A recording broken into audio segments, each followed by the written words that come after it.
fois d'imaginaire au musée d'Orsay.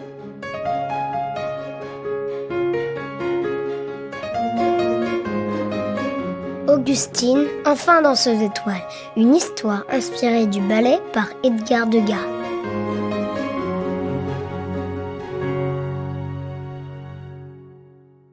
C'est à moi. Je bondis seule sur scène, après toutes ces années de travail acharné. Je peux enfin danser tout mon sou. Oublier les crampes atroces, les pieds meurtris, la torture des étirements à la barre, oublier l'épuisement, le dos brisé, les exercices à mourir d'ennui, les remontrances des professeurs. Sur un coup de cymbale, j'exécute un grand jeté spectaculaire. Tout mon trac s'est envolé.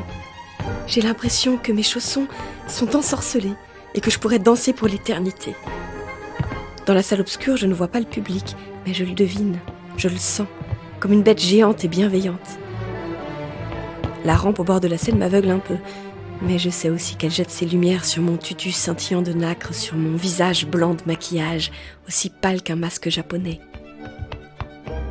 Mes jambes m'obéissent à la perfection, comme celles d'un petit cheval bien dressé. Mes bras ne sont plus mes bras, mais ils ont leur propre langage en suspension dans l'espace. Je dois finir mon solo par une série de tours fouettés avant que les ballerines entrent en scène à leur tour. J'aperçois les filles dans les coulisses qui m'observent et qui piaffent. Parmi elles, Pauline, sûrement verte de jalousie parce que le maître de ballet m'a choisi pour ce rôle. Il trouve que je suis plus rapide, que je saute plus haut et que j'ai du tempérament. Il est là aussi dans l'ombre, derrière un morceau de décor. Il ne me quitte pas des yeux pour voir si je suis à la hauteur de ses espérances. Il ne faut pas le décevoir.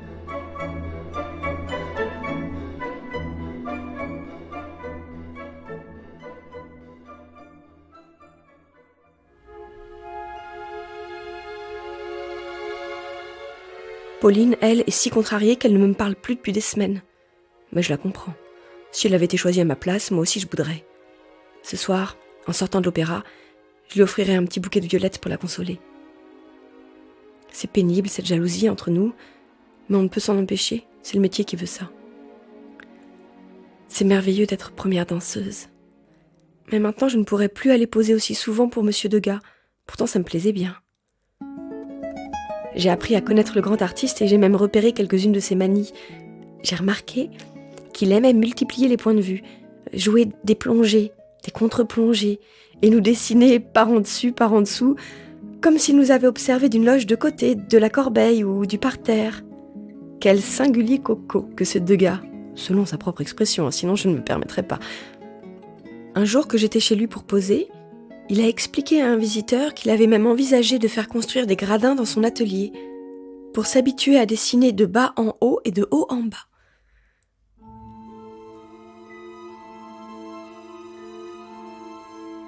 Voir est une souffrance et une fête, a dit Monsieur Degas.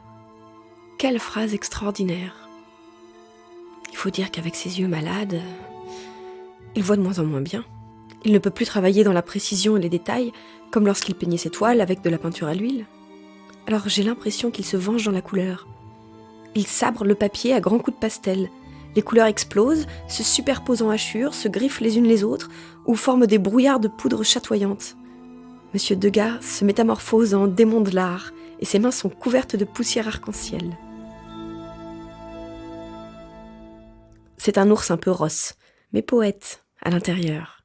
Il a dit un jour que les danseuses avaient cousu son cœur dans un sac de satin rose, du satin un peu fané, comme leurs chaussons de danse.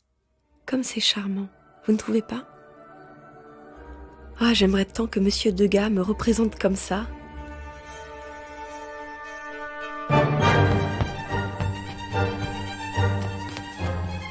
Mais non, non, non, non, non, non.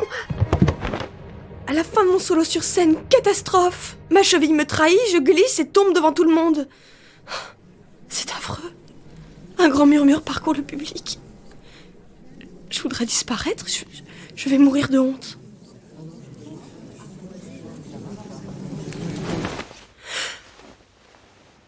Mais tout à coup, je sursaute, j'ouvre les yeux, mon cœur bat à tout rompre, Et je m'aperçois, Dieu merci, que je suis dans mon lit, les draps défaits en chemise de nuit, et pas du tout en tutu. Tout ça n'était qu'un horrible cauchemar. Sur ma table de nuit, je retrouve ma jolie boîte à musique. À l'intérieur, une adorable ballerine de porcelaine se tient en équilibre sur pointe, comme un joyau dans son écrin de velours rouge, sorte d'opéra miniature pour la petite créature. J'actionne doucement le mécanisme et elle se met à tourner sur elle-même, accompagnée d'un air de menuet.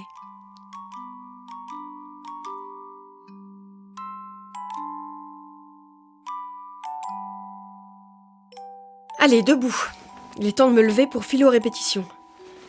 Si je veux devenir danseuse étoile, il faut m'entraîner encore et encore. Et pendant que je ferai mes grands pliés à la barre, Monsieur Degas sera peut-être là, dans un coin de la salle, à faire ses exercices à lui. Dessiner, dessiner, toujours dessiner.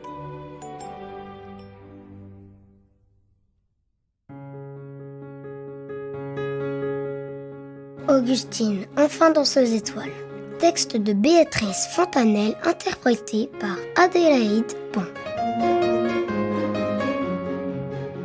Une coproduction Musée d'Orsay et création collective, avec la participation du Centre national du livre.